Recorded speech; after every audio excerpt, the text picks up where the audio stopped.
রিক্সা চলাচল, ফুটপাত ব্যবসায়ী, ক্ষুদ্র দোকানদার, দিনমজুর এরা সবাই মিলে গড়ে তুলেছেন বাংলাদেশের অনানুষ্ঠানিক খাত। বর্তমানে দেশে 50 লাখেরও বেশি অনানুষ্ঠানিক ব্যবসা প্রতিষ্ঠান রয়েছে। দেশের মোট দেশজ উৎপাদন জিডিপি প্রায় 30% এই খাত থেকে আসে। স্থানীয় প্রভাবশালী ব্যক্তি বা প্রশাসনের সঙ্গে বোঝাপড়া করেই এই ব্যবসাগুলো টিকিয়ে আছে। কিন্তু এই খাতে টিকে থাকার জন্য অনেক সময় রাজনৈতিক নেতা, পুলিশ বা স্থানীয় মাস্তানদের চাঁদা দিতে হয়।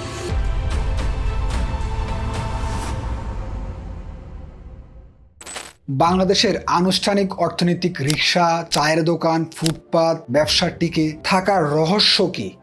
দৈনিক ইনকেলাবের একটি প্রতিবেদনে 2025 সালের একটি জরিপ অনুযায়ী ঢাকায় প্রায় 12 লাখ রিক্সা চলাচল করে। গত 11 বছরে আনুষ্ঠানিক খাতে উদ্যোক্তা প্রাতিষ্ঠানিক সংখ্যা 77%। জনবহুল দেশে রিক্সা করে যাতায়াত, ফুটপাতে পাশ দিয়ে বসা, অস্থায়ী দোকান, ভ্যানে সস্তায় কাপড় বিক্রি সবই বাংলাদেশের নগদ জীবনের দৈনন্দিন দৃশ্য। কিন্তু এই আনুষ্ঠানিক খাত বাংলাদেশ সরকার কর্তৃক অনুমোদিত নয়। তবু বছরের পর বছর এই খাত নিজ গতিতে এগিয়ে যাচ্ছে। প্রশ্ন হলো, কিভাবে সম্ভব হচ্ছে? সরকারিভাবে স্বীকৃতি না থাকলেও কিভাবে টিকিয়ে আছে এই অর্থনীতি? দেশীয় অর্থনীতিতে এই খাতের ভূমিকা কতটুকু? কিংবা যদি এই খাত স্থগিত করা হয়, অর্থনীতিতে কতটুকু প্রভাব পড়বে? আজকের ভিডিওতে আমরা জানবো দেশের অনানুষ্ঠানিক খাত নিয়ে। রিক্সা চলাচল, ফুটপাত ব্যবসায়ী, ক্ষুদ্র দোকানদার, দিনমজুর এরা সবাই মিলে গড়ে তুলেছেন বাংলাদেশের অনানুষ্ঠানিক খাত। দেশের অর্থনৈতিক একটি বিশাল অংশ এই খাতের উপর নির্ভরশীল। সরকারি পরিসংখ্যান অনুযায়ী দেশের মোট কর্মসংস্থানের প্রায় 85% মানুষই অনানুষ্ঠানিক খাতে কর্মরত। শ্রম শক্তি জরিপ 2016 থেকে 17 অনুসারে দেশের মোট 60.8 মিলিয়ন কর্মীর মধ্যে 51.7 মিলিয়ন অনানুষ্ঠানিক খাতে কাজ করে।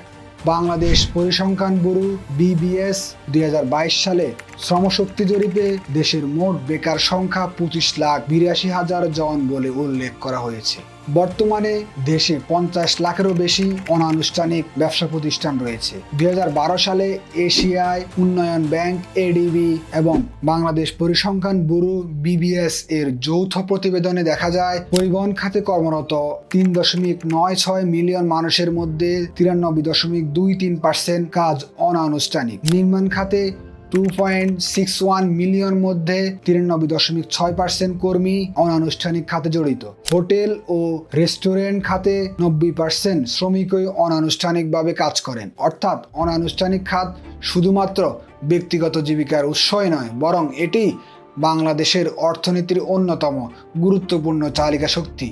দেশের মোট দেশজ উৎপাদন জিডিপি প্রায় 30% এই খাত থেকে আসে। বাংলাদেশ শ্রমশক্তি জরিপ 2022-এর তথ্য অনুযায়ী দেশের শ্রমশক্তির 84.9% অনানুষ্ঠানিক খাতে কর্মরত। এই বিশাল অর্থনীতির মূল ভিত্তি হলো মানুষের চাহিদা ও সার্ভিস ভিত্তিক উপার্জন।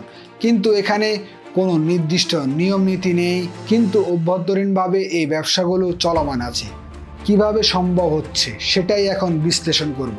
রিক্সা, চায়ের দোকান কিংবা ফুটপাতের ব্যবসা মূলত সাধারণ মানুষের দৈনন্দিন চাহিদার উপর নির্ভরশীল। সস্তা পরিবহন, কম দামের খাবার কিংবা সহজলভ্য পোশাক মধ্যবিত্ত ও নিম্নবিত্তের জন্য সহজলভ্য।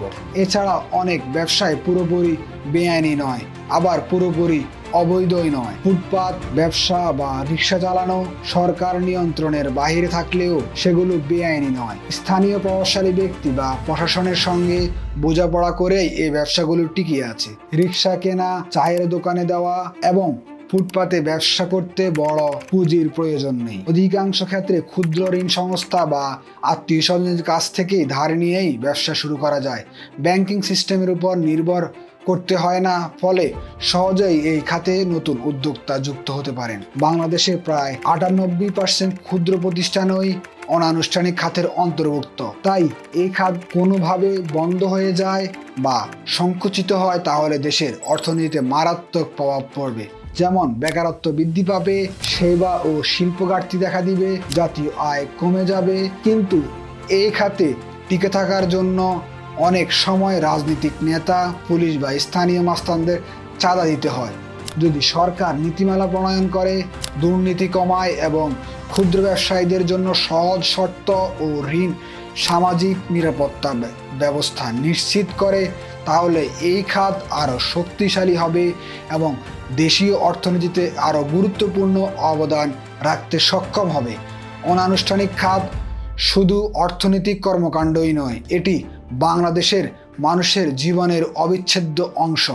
এই খাতের সঠিক মূল্যায়ন ও উন্নয়ন দেশের অর্থনৈতিক প্রবৃদ্ধিকে আরও ত্বরান্বিত করতে পারে।